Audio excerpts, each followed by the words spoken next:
আচ্ছা আপনার বিল কত করে আসে? বিল কত আসে? এমনিতে আসে আপনার 900, অনেক মাসে 1000 বা 1100, সর্বোচ্চ 1100 টাকা। এখন কত আসছে? এখন আসে আপনার 3000, কোন মাসে 2500, আবার 4000 কোন মাসে। তো 3000, 2500, 4000, এই 3000 14000 টাকা হিসাব করছে। আচ্ছা 3000 করে বিল আসতেছে 4 মাস ধরে নাকি? তো আপনারা চালাচ্ছে 3টা ফ্যান চালান, 4টা লাইট আর একটা মোটর, একটা ফ্রিজ। হ্যাঁ, আপনাদের যে ব্যবহার, এই ব্যবহারে তো 1500-2000 টাকা বিল আসার কথা প্রতি মাসে। আচ্ছা বিদ্যুৎ বিলের কাগজটা নিয়ে আসেন। আর ঘরের মেন সুইচ চালু আছে বর্তমানে? মেন সুইচটা বন্ধ করেন তো ঘরের। হ্যাঁ তাই তো মনে হচ্ছে। মেন সুইচ বন্ধ করছেন? আল্লাহ, এই জায়গায় আসেন। 1.4 কিলোওয়াট। আচ্ছা এই জায়গায় আসেন, বুঝাই দিয়ে যাই। দেখেন এখন মেন সুইচ বন্ধ করা হয়েছে না? এদিকে আসেন, বুঝাই দিয়ে যাই।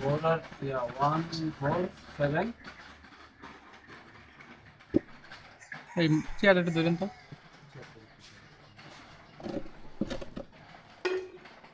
এই যে আমি বলি, হ্যাঁ ধরেন আপনার ঘরে এখন ব্যবহার নাই, হ্যাঁ ঘরের লুট বন্ধ আছে, তাহলে এই যে পালস বাতিটা আছে, হ্যাঁ এই পালস বাতিটা দেখেন, এই যে এখন কিন্তু একবারও পালস দেয় না। এদিকে আসেন, আগে বুঝাই, পরে বিলে কাগজ দেখতেছি, সমস্যা নাই।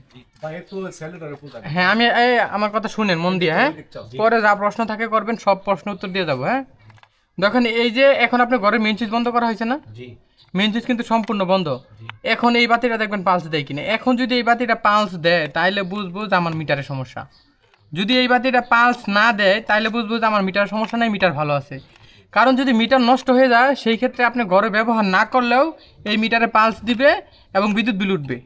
যদি মিটার নষ্ট থাকে, আপনাদের যে কমপ্লেন যে মিটার নষ্ট হয়ে গেছে এর জন্য বিল বেশি আসতেছে, যার জন্য আবেদন করছেন, আমরা তদন্ত করতে আসছি। তো এখন ঘরের লুট, সমস্ত লুট বন্ধ। এখন খেয়াল করেন, এই বাতিটা কিন্তু একবারও পালস দেয় নাই, খেয়াল করে রাখেন এই বাতিটা কিন্তু পালস দেয় না। যখন আপনি বিদ্যুৎ ব্যবহার করবেন তখনই এই যে মিটারে এই পালস বাতিটা পালস দিবে, আর যখন বিদ্যুৎ ব্যবহার হবে না তখন এই পালস বাতিটা পালস দিবে না। তখনই বুঝবেন আপনার মিটার ভালো আছে, স্বাভাবিক আছে।